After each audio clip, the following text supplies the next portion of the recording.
everybody, welcome to Natty's Home Cooking, and today we are making homemade gumbo. It's a nice cloudy day. It's raining outside. Um, it's really flooded, which we need it here in Texas because we haven't had any rain, so it's super nice to have it. So I thought it would be great just to make some of this gumbo. We're starting off with the flour on the pan. Now the trick to this is you want this flour to turn to like a cocoa powder, but you cannot leave this flour sitting. You have to continuously to stir this, because if you walk away or do something else, you're going to burn that flour very quickly and you're going to ruin it.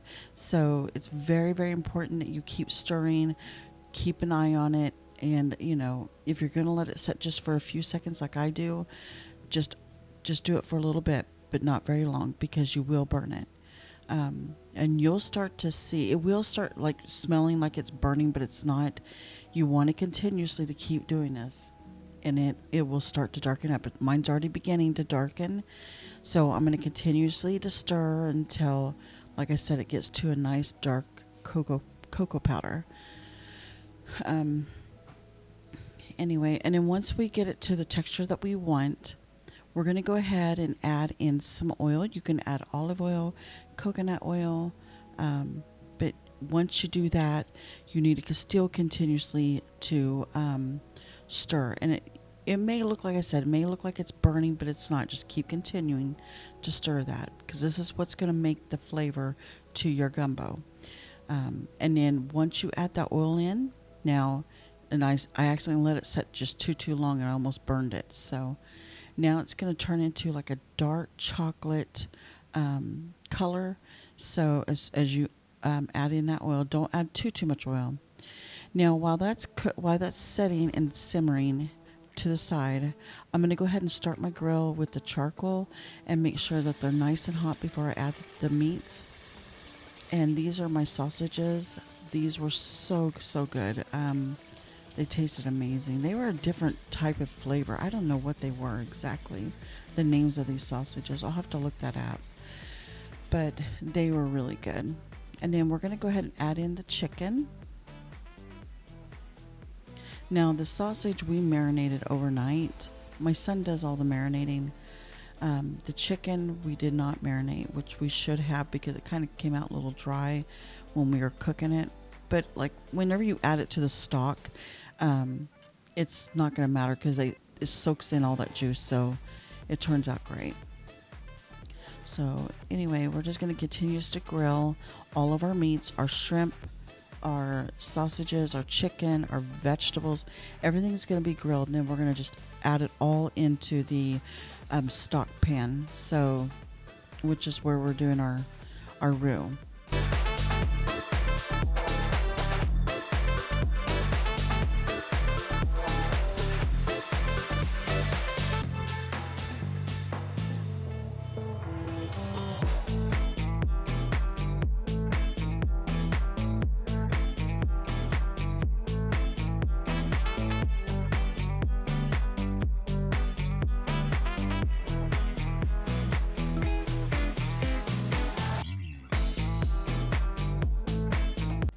Okay, so now we're going to add in our vegetables.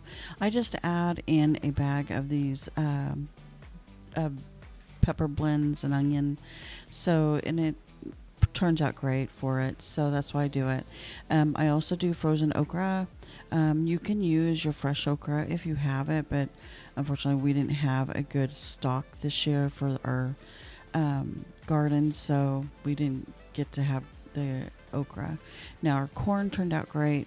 We're grilling the corn right now. We're going to add that in there because we love corn on the cob, so we're going to add that to our gumbo. You do not have to add the corn on the cob in the gumbo, but it just gives it another whole flavor that is out of this world. So that's why we add in the corn on the cob. Okay guys, so I'm transferring this flour mixture into a stock pan now, because I'm going to need more room. So I'm going to be adding in the chicken stock.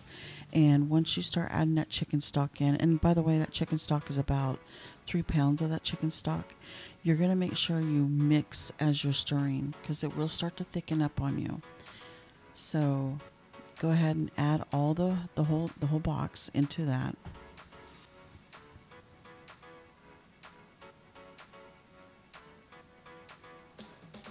And once you get it all added, just mix very well.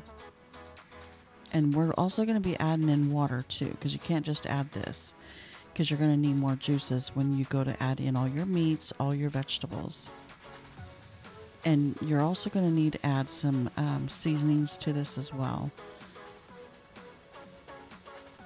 This is optional. You do not have to do this, but I did add a tablespoon of butter to mine. It just gives it another flavor for it, so that's why I added it. I'm also going to be adding in the juice, the marinade juice from like the shrimp. So I am going to add that into it.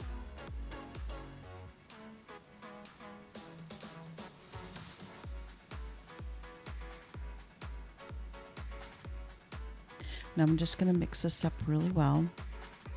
And it is starting to thicken up on me, so I'm eventually going to have to add in some water. But before I add water, I'm going to go ahead and cut up my meat. So I'm going to kind of chop down my chicken. I got charcoal on my hands. Sorry about that. So I'm going to chop up my sausages here, and we'll eventually be adding those as well into the stock.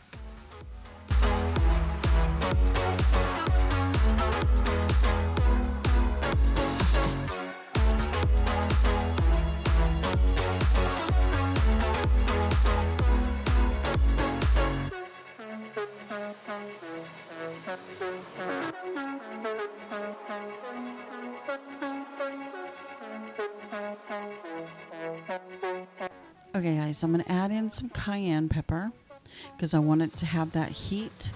So I added enough because I am going to be adding more liquid to this because it is starting to thicken up the way I want it. And then we're also going to add in some Creole, I think that's what it's called.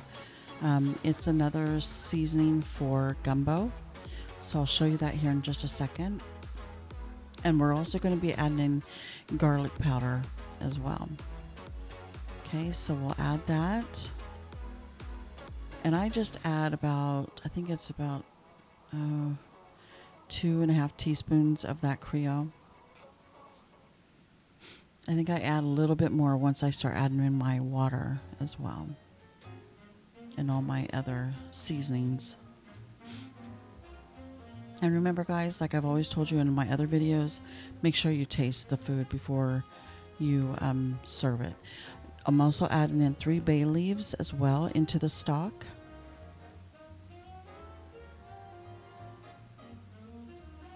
We're going to also let it simmer and boil. It's just with having it simmer like this, it gives it more flavor to that. I mean, like all the flavors tend to bind together, so you want that. I did add that, like I said, that garlic powder. Now I'm going to let that simmer all together as well. Right now my flavors are all there. It tastes so amazing. Okay, I'm going to add in all my meats. And I'll be adding in my shrimp here in just a little bit.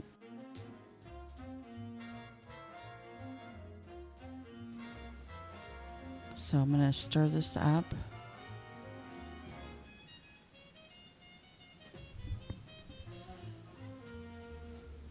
It smells so amazing. Oh my goodness. It smells wonderful. Okay, I'm going to go ahead and add in all my shrimp and the juices because I want every juice that I made with the meats that I marinated with. You want all that to be added into this. That gives it extra flavor that will bring it out even more. So I just sampled a taste of the sauce, and it's really good. It's all there. It tastes wonderful. Okay, I'm just going to add just a little bit more garlic powder to give it that extra boost. And more Creole because I'm getting ready to add that in the water. And also my vegetables.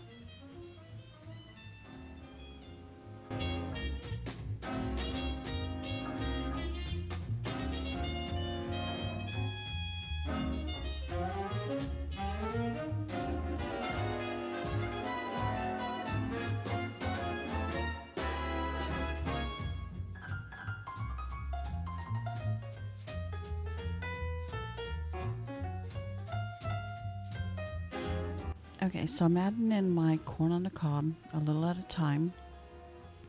I did add about, I don't know, probably about 2 to 3 cups of water, maybe a little more than that. But you'll know when enough is enough for the water, because you don't want it too liquidy and too, or not, I'm sorry, too diluted.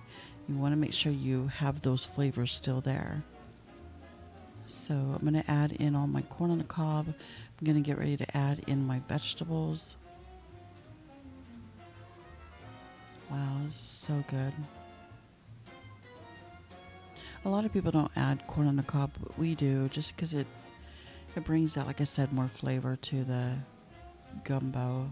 To me it does, because the corn on the cob, it has like a sweetness to it, so just even that extra flavor of that sweetness and the roasted corn, I'm telling you, it just gives it a whole new flavor. You ought to try it. Okay guys, thanks so much for watching my video. Don't forget to like and subscribe. You guys enjoy this gumbo. Let me know what you think down in the comments section below. Thanks a lot. Have a great night. Stay safe and God bless.